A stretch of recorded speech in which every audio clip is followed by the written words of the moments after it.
Hello guys, welcome back to the another video of the legal entertainment. Today we will discuss about the Indian Constitution. Indian constitution का कैसे origin हुआ, Indian constitution का basic concept क्या है, उसके बारे में आज हम बात करेंगे. Father of Indian constitution is doctor Bhimrao Ramji Ambedkar. Doctor B.R. Ambedkar is the father of Indian Constitution. Now guys, Indian Constitution is situated at three pillars. What are the three pillars? The name of the three pillars is legislature, executive and judiciary. Now guys, what do you mean by legislature? Legislature का क्या मतलब है?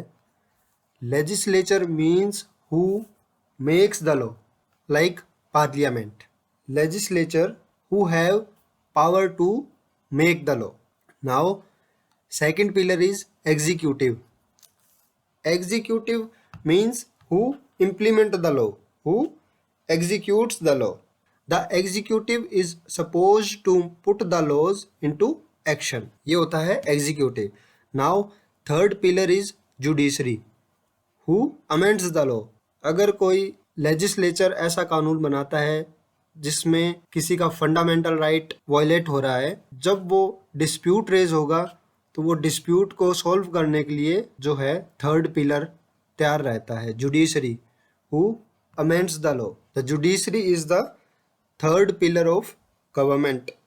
It has responsibility to apply the laws to specific cases and settle all disputes. Now, origin of Indian Constitution.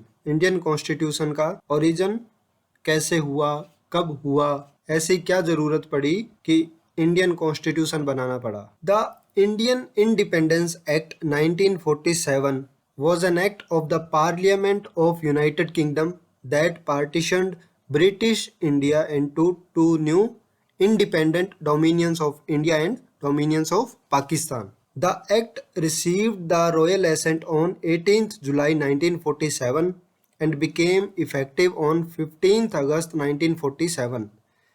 The legislation was drafted by the Clement Attlee, who was the Prime Minister of United Kingdom. Clement Attlee is the person who drafted the Indian Independence Act 1947, and also Clement Attlee was the Prime Minister of United Kingdom. Now, Indian Independence Act 1947 was based on the famous Mountbatten Plan, which is also known as 3rd June Plan 1947. अब ये Mountbatten plan और ये 3rd जून plan क्या है, इसका आपको थोड़ा overview दे देता हूँ. Guys, 3rd June plan was also known as Mountbatten plan. British government ने एक प्लान प्रपोज किया 3 जून 1947 को, इसीलिए इसको 3rd जून प्लान भी कहा जाता है. उसमें कुछ प्रिंसिपल्स लेट डाउन किए थे. 3rd जून प्लान और माउंटबेटन प्लान में कुछ प्रिंसिपल्स लेट डाउन किए गए थे ब्रिटिश गवर्नमेंट के द्वारा. तो वो प्रिंसिपल्स क्या थे, उनका मोटिव क्या था बनाने के लिए. Principle of partition of British India was accepted by the British government. Second principle is successor government would be given dominion status. Third principle is autonomy and sovereignty to both countries. Fourth principle is can make their own constitution.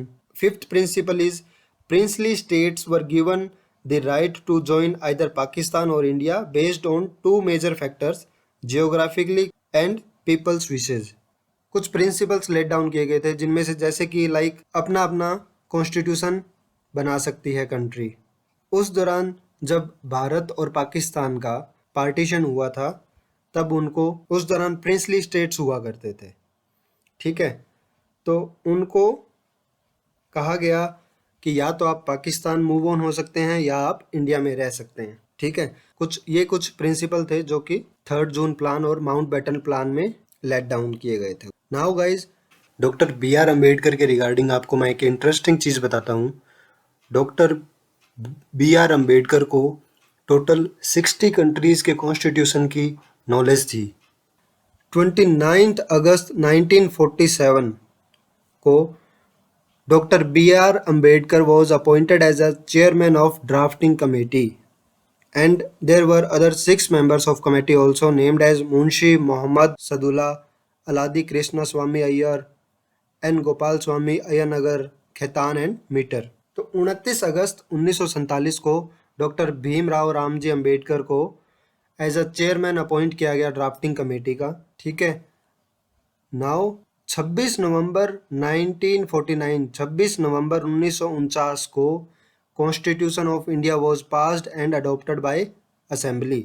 On 24th January of 1950, the constitution was signed and accepted. Originally, in the Constitution of India, it was introduced with 22 parts, 395 articles with 8 schedules. Finally, 26 जनवरी 1950 को constitution of India came into force. अब the constitution of India बन गया 26 जनवरी 1950 को। 26 जनवरी को हम as a republic day भी celebrate करते हैं। Originally the constitution contained 395 articles divided into 22 parts and 8 schedules, and it is the longest written constitution in the whole world. At present, there are 448 articles in 25 parts and 12 schedules. Guys, जैसे ही हम Indian constitution की book खोलते हैं तो सबसे पहले चीज़ आती है हमारे सामने प्रीएम्बल। प्रीएम्बल क्या चीज़ है, इसका एक बेसिक ओवरव्यू दे देता हूँ आपको। Preamble contain the basic structure of our constitution which cannot be amended in exercise of power. Basic structure जो है बहुत important केस लो है, Keshavananda Bharati versus state of Kerala AIR 1973 SC 1461। Guys, इसमें क्या बताया गया था कि आप इंडियन कॉन्स्टिट्यूशन को अमेंडमेंट कर सकते हो, बट जो कॉन्स्टिट्यूशन ऑफ इंडिया का बेसिक स्ट्रक्चर है उसके साथ आप कोई छेड़छाड़ नहीं कर सकते। So guys, now preamble called as the soul of Indian constitution. Preamble को इंडियन कॉन्स्टिट्यूशन की सोल भी कहा जाता है, because whenever dispute arises in the interpretation of constitution, the matter is decided in the light of preamble. Soul of Indian constitution, ये statement जो दी थी ये ठाकुर दास भार्गव जी ने कहा था कि preamble is the soul of Indian constitution. Preamble is also called as the identity card of Indian constitution. This statement is also stated by the Thakur Das Bhargava ji. Now article 32 of the Indian Constitution, that is the right to constitutional remedies, is considered as the heart and soul of Constitution. The Article 32 is based on the right to constitutional remedies. Now guys, the Indian Constitution is supreme law of India.